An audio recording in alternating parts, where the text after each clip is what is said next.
To install Apollo Group TV on Android phone. Want to stream live TV, movies, and sports on your Android phone? Apollo Group TV makes it possible, and here's how to install it step by step.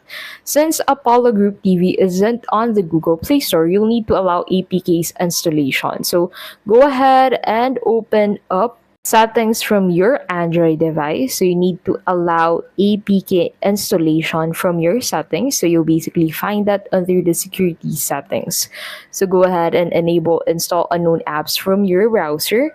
And then after that, once you have enabled that, you can go ahead and proceed on opening your browser. On your browser, go ahead and head over to apollotvsgroup.com to be able to get redirected to the official website of Apollo Group. Look for the download for Android to get the APK file, and once downloaded, open the APK file and tap install.